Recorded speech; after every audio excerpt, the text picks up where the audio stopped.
Morning guys, welcome to part 3. I didn't do much on part 2 really, just done the bull bar, battery box and trays, and remove the thermostat. So if you're interested in that, just drop back to part 2 and check that out. But today I'm going to be carrying on with moving all my harnesses and then removing auxiliary equipment, alternator, power steering pump, aircon's already degassed, so just removing the aircon condenser and radiator out of the way, and this whole front grille area. So yeah, let's get to it.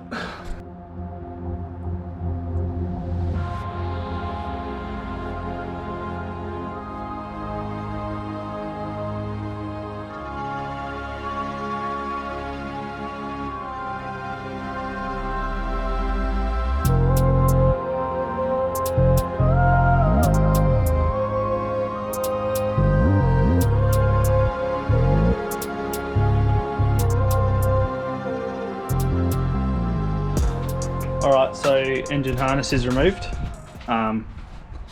So these 3 plugs at the back there. So that's removed. And then as far as pulling it out of here, is like 2 little sort of tabs. So it feels quite firm to get it out, but all you do, your tabs are just here. So I'm assuming you're technically supposed to squeeze them, but all I done was just wobble them back and forth, and managed to pop it out. So yeah, looks like you just reach from behind and you squeeze the tabs in, which I recommend doing because I obviously got lucky with that one. And the manual also stipulated to remove your low pressure aircon hose, so that's done now as well. Obviously degas your aircon first so you're not spraying all them nasties out into the atmosphere. Alright, so the next steps actually want me to go underneath, but I'm just going to skip straight to the radiator and stuff for now. I'm just going to get work from the top and then go underneath afterwards. So yeah, looks like I've got to pull my cooler lines off, all my heater hoses, and pop this out. I don't think there's actually that much left to pull.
Alright, so the remaining hoses are off, which are real tight because I haven't been off in ages. Obviously the front grille is off.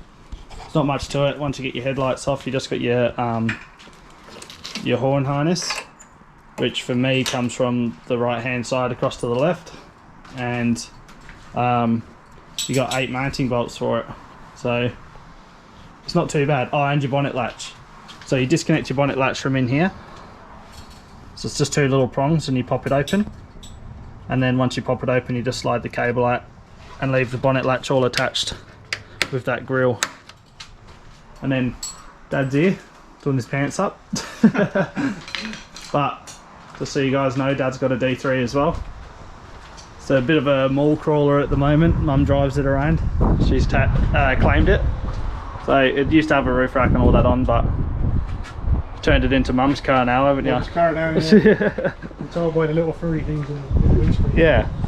So eventually that'll be getting like a DIY trans flush done on it, because it hasn't really had a tranny service yet. And a few other bits and bobs, lower control arms. Possible converter change out.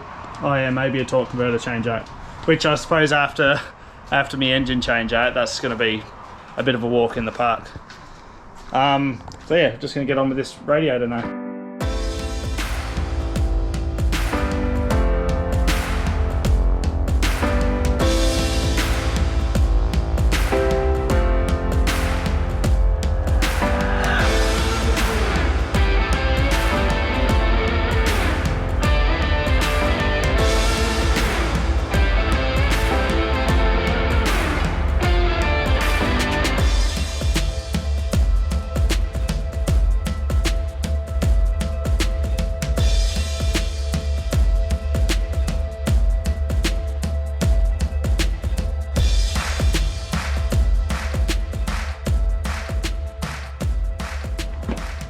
Alright, so radiator's out now.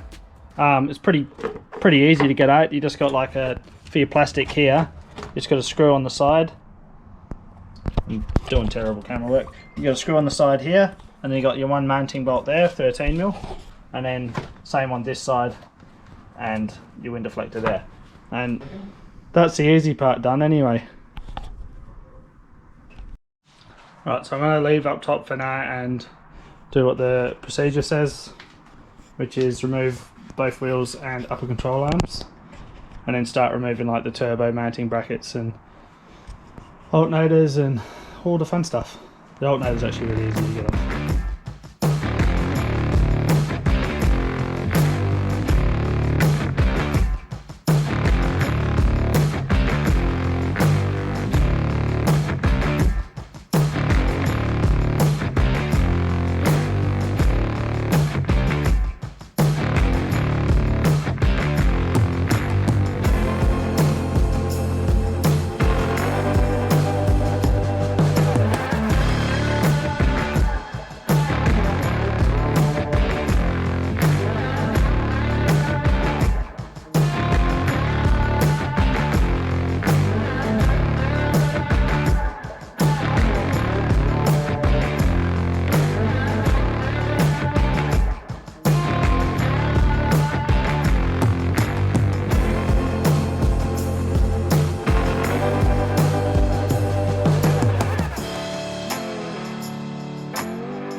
Alright, so the alternator's pulled. It is so easy with all this stuff out, eh? And then the upper control out is real easy. So the alternator's only 3 13mm bolts, and even the positive cables are 13mm. And then one plug at the back. I've done a video on that, so just scroll through my feed. Upper control arm is just your sway bar link. I'll pop that off. Your I forgot what you call it, your upper ball joint. They're both 18mm, and then your top bushes are 18 and 21mm, and they don't pop out very easy unless you pull the heat shroud off the back, like it's real tight in there. But my list of parts to do is getting bigger and bigger, so my upper control arms are fingered, so I'll be putting new bushes in them, and yeah. So far we're going to go upper control arms. I'm going to go with starter motor as well, because they're such a bitch to fit when when they're in the car. And then I'm gonna go every hose I can possibly get my hands on. I'm gonna fit a transcooler on this as well. It's something I've wanted to do for a long time, but I think now is the time to do it. So there's gonna be a lot of extras going on in this. So hopefully I can get this car done in 4 weeks. I've got a feeling it's not gonna happen.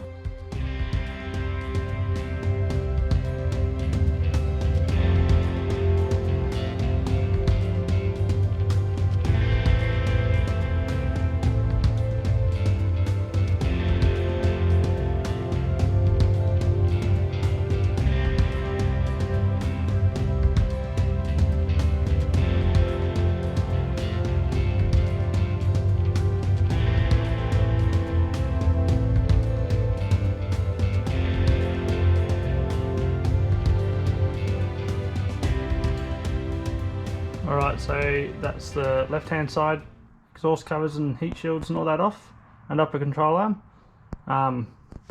One thing I'm finding with that upper control arm is it doesn't like to come out very easily with the heat shields in place. So there's the heat shield there, that's how they come out. So I pulled this one out first, the middle one, these 3 bolts. Then I pulled this one, which only has one more bolt holding that in, and then I pulled this side, which is 2 bolts. And then after that you just got this little guy up top, which is 2 bolts as well. And that gets you into here. So what I'm going to do now is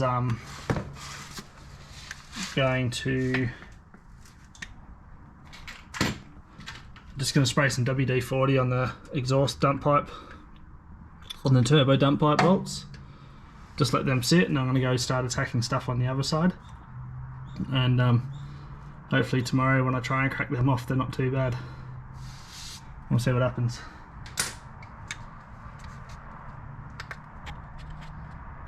So far the most unpeaceful part of this experience has been getting those little heat guards off. So kind of enjoying it so far, but I know that that's about to change. So yeah, I'll just make the most of it while it lasts.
Alright guys, pulled off your power steering delivery line, which is this guy here. Goes on top of your power steering pump just where my finger is. I don't know if you can see it very well. It's a 7/8. I can't remember what size that is in metric.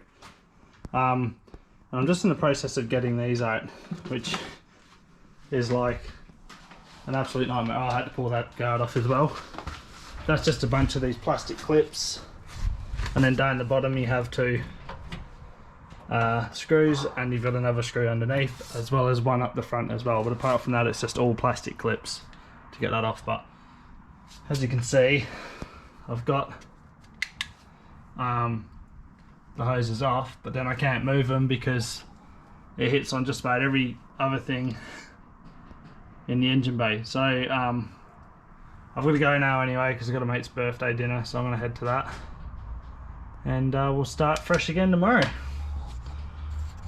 And so far I haven't lost my shit, but I'm really getting a sense that this is about to happen, because the more I look at this engine, the more I realise it's like they just built a car and then they're like, oh my god, I forgot to put an engine in it, and then they just squeeze everything in. It's, yeah, it's not the best design, but I suppose they designed it so you could pull the body off, so oh well. Poor man pays twice.